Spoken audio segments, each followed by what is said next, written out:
Well, this next recipe is a delicious alternative to cooking a turkey and stuffing during the holidays. It's the cornbread stuffed turkey breast on page 43, and Gallo Family Vineyards Moscato is a great match for this recipe. Page 43. All right, I have some Gallo Family Vineyards Moscato wine here in the measuring cup with some water. We took the whole 1/3 cup that it calls for in the recipe and put it in about 1/2 cup of water, and then heated that up in the microwave just for about a minute or so until it was hot. Obviously, that's what you're looking for. And then we want to put some dried cranberries in there.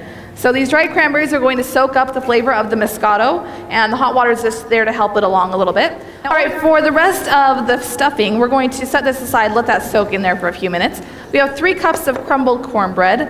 Want to add some diced onion and celery that has been cooked in a little bit of oil. For the cornbread, to get 3 cups of crumbled cornbread, it usually takes about 1/2 of an 8-inch pan.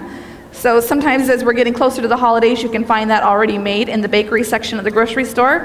If not, you can buy the mix and make it up yourself or do it from scratch. But just about 1/2 of an 8-inch pan will do you. And then we have an egg that's been beaten to help pull everything together. And then 2 tablespoons each of parsley and sage. With the fresh herbs, what I like to do is take just a few leaves at a time. And you just need the nice leafy part. You don't really need these tough stems. I'm going to put them into a little cup. A measuring cup works well, or just a little dish. And then I take my kitchen shears, and I just like to snip them up right in the cup. Saves a little bit of time, I think, than getting out your knife and cutting board and then having them run all over the place. So just get those snipped up in there, and then we'll do the same thing with the parsley. Sage has that nice, soft, sweet, savory flavor. And you find it in a lot of poultry dishes. The flavor of that goes well with poultry. So just take some of the leafy parts of the parsley. You can use the flat leaf or the curly, and get that chopped up. And we have another cookbook to give away. This time I'm going to give away this hot pink cookbook that's up here, the Taste of Home Holiday and Celebrations, brand new for 2010.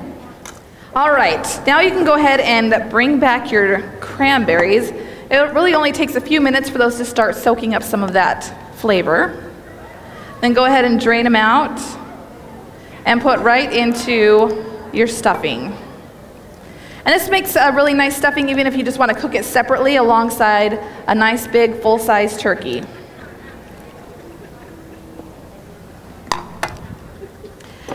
So we've got this beautiful color in here from the cranberries and then the nice sweetness from the cornbread. Really a nice combination of flavors. So once you have that all mixed together, you're ready for the turkey. Now for the turkey, you want a nice turkey breast that's probably close to 3 pounds if you can find one, and it should be boneless. And if you can't find one that is boneless, then you'll have to take the bone off, but it's usually not too much trouble. And then after you have it all ready to go, you'll want to butterfly it. Now to butterfly turkey breast, I found it's a little bit easier if you use a smaller knife instead of a big chef's knife. And you just want to pick one side to go to. Because I'm right-handed, I go right to left. And then we're going to start here on the side and just do some thin little small cuts here and start peeling it away. And then you'll just keep going all the way in until eventually, ta-da, it opens up. Just like that. And I cheated and did it earlier this morning because it takes about 5 minutes to get all the way through there, and you would get really bored watching me cut all the way through. So do it nice and slow at home. You don't want to go too fast because if you do, chances are you'll poke a hole in the turkey and then you'll have stuffing coming out everywhere. So just do it slowly until you get it almost all the way through. You'll still keep it connected here in the center. And then cover it with some plastic wrap and take your meat mallet and pound it out until it's about 3/4 of an inch thick all the way across. And we put plastic wrap over the top because we don't want the turkey juice to spray all over the kitchen, right? That's not fun. So plastic wrap will help to keep it all contained in there. And then you'll take your seasonings. We have some salt, pepper, poultry seasoning, and garlic powder. And we'll sprinkle this over the top to get some great flavor here in the meat itself.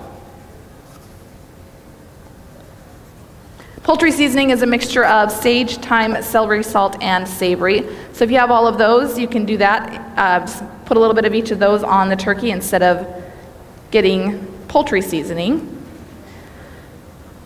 Then we're going to just put this stuffing on here as much as possible, but we want to leave a little bit showing all the way around the edge of the turkey, because as you roll this up, the stuffing is going to try to escape. So if you leave a little bit showing around the edge, it's going to have somewhere to go, and hopefully you won't get as much left out on the cutting board.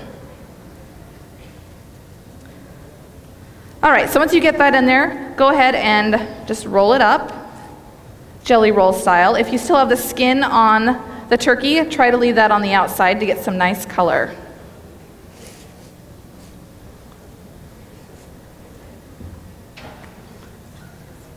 Okay. Kind of, sort of, right? All right. Now you're supposed to truss this with kitchen twine. And I don't know about you, but I do not like kitchen twine. I think it's a pain. I hate dealing with it, and it seems to take forever. So I am in love with these new silicone stretch cooking bands. How many of you have seen these? A few of you? Aren't they amazing? Love them. So what you can do is just buy these, and you can find them in kitchen supply stores or online. They're made of silicone. Please don't use regular rubber bands. Not the same thing. And you can just put that right over your turkey, and it will look like you trussed it with the kitchen twine when you take them off of there, but it's really just these bands. And it's so much easier, right? So if you aren't able to find them at a kitchen supply store, you can go online and search for silicone cooking bands or stretch cooking bands, and you should find several places to purchase them at. We'll do one from end to end here. Now, serving Gallo Family Vineyards wine, like the Moscato we're using, is an easy and affordable way to accompany everyday occasions at home. You can pair it with a simple meal of pizza or bring it to a casual gathering of friends. And to make everyday planning even easier, Gallo has provided everyone in the audience with, is it going to stay? There we go. With one of these calendars, and it's a year of Gallo Family favorites, and you have some great pictures in there along with recipes, so make sure to check that out. So it's an easy way to sort out all of your family's activities. Now, Gallo Family Vineyards has been family-owned and operated since 1933, and they really believe in the importance of family values and in working together to create the best wine possible. Today, 4 generations have continued that family tradition, ensuring that you are able to enjoy and share affordable wines with your loved ones. And they have developed this great recipe for the holidays for us, so make sure you go home and try it. All right, so we've got that in the pan. Then we're going to take some olive oil and brush right over the top. And this is going to help get a nice golden brown color on there. And just make it look really nice, because presentation is so much a part of what we eat. You want to make sure it looks good. So we're going to bake this at 375. Minimum cooking time is going to be at least 40 minutes. This morning it took us a little over an hour to get it done because this is a little bit bigger turkey. So that would go in the oven. And I'm going to bring one out that we made this morning. All right, so here's the one that we did this morning. And to finish this off, we're going to slice this up. Now with this recipe, I want to make sure, I forgot to mention, it's best to invest in a meat thermometer when you're cooking meat like this, when you have it rolled up, especially, because you want to make sure it gets to at least 160 degrees inside. Now to serve this, what I like to do is just take a few slices and do about 3/4 of an inch to an inch thick on those. Just depends on how big you like them.